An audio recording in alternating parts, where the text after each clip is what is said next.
Hi. How you doing? We have triplets. We have look at that. Triplets that are now 10. I literally got. They're 10 years old. They're 10 now. That's before the injury. 2 boys and a girl. 2 boys and a girl. And their names. I've written their names on the bus, so I do know. Richie, Robbie, and Claire, just as they are in that picture. Yeah, they're gorgeous. Okay. All right, so let's talk about what happened. Well, every day in our life was a party. Every single day they were holding hands and smiling and laughing and looking at each other, engaging in each other. And we brought them in at 9 months and 4 days we were doing 1 vaccine at a time. They were born 36 weeks, triplets, basically 5 pounds each. Yeah, we did well. They were well. Everything was well. They came home after a few days of being monitored in the NICU. And on June 25th, 2007, we brought them in for the pneumococcal shot. So just that shot? 1 shot. And I went in, not with my husband, he was working. I went in with my nanny, and we went in at 10 a.m. These are all 3? All 3, yep. And it was the last one on the page is the June 25th, 2007 was the shot that did it. And we went in at 10 a.m. for the shot. My daughter still has the mark on her leg from the shot. She was the first one to get it, and she screamed and never really stopped screaming after that. But we continued. We didn't know. We did the boys as well. By noon, Claire shut completely off. Claire, our daughter, shut off first. It was as if she was blind and deaf and complete failure to thrive, from super happy, smiley girl to, this is a picture of her. She had full-blown eye contact. She was super lovely. And she shut right down. And all she did at that moment was stare at the ceiling fan. So that was at noon. We had the shot at 10 a.m. 2 o'clock, we watched Richie shut off.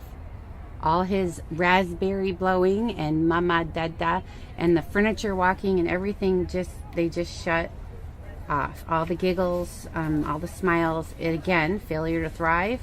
They lost all their reflexes. I'm an educational audiologist.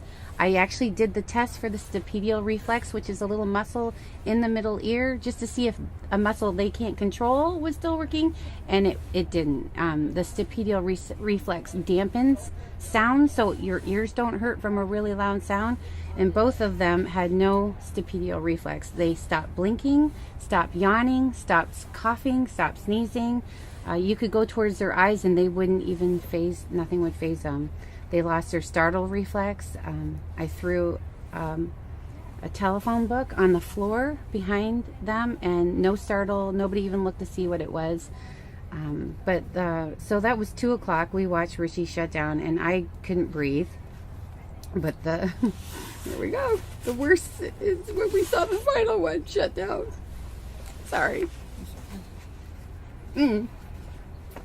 There's Robbie. And we lost Robbie. Robbie looked like he was hit by a bus. Robbie, from that moment on, had a stunned look on his face. If you asked or said his name, he still acted deaf and acted like he couldn't hear, although they did have normal hearing. I had it all tested. But he lost his happiness. This is a first year picture? First birthday. 3 months after the shot. 3 months after the shot. They were no longer engaged in anything or anyone. They lost their smiles.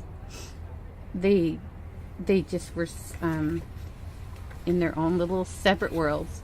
They never held hands again. They never looked at each other again.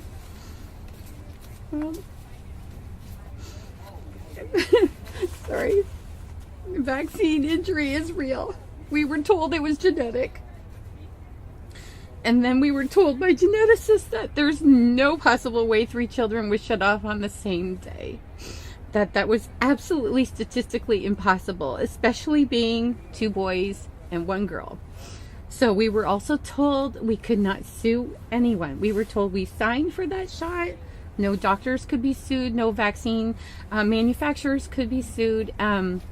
We found out when they were 5.5 that there was a vaccine injury court. I think we're all getting smartphones around then. That's when I had it at my pocket and started Googling everything. And they then told us that we were too late. They only had 3 years to apply. So we have spent hundreds of thousands of dollars trying to recover them. The only person that we got back is Robbie, the one that was last to shut off. We're making progress on all three. We are making progress. So we had severe autism spectrum disorder for all 3 kids entering kindergarten. That's how long that severe, even with all the therapies, interventions, you name it, we did it. We decided to go with the sunrise therapy, which was to try and find happiness in our day. And we have happy little people. They're not mean, they're not aggressive, they're very happy, and I attribute that to the sunrise therapy. But we still have a long ways to go. Richie can only say maybe 2 words together. He's in a lot of pain. He grinds his teeth. We're still working on it.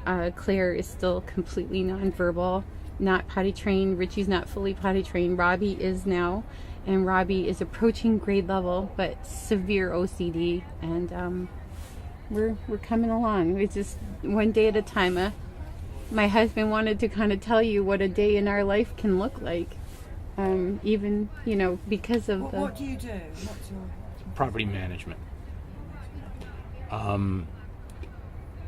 Let me tell you what a day in our life is.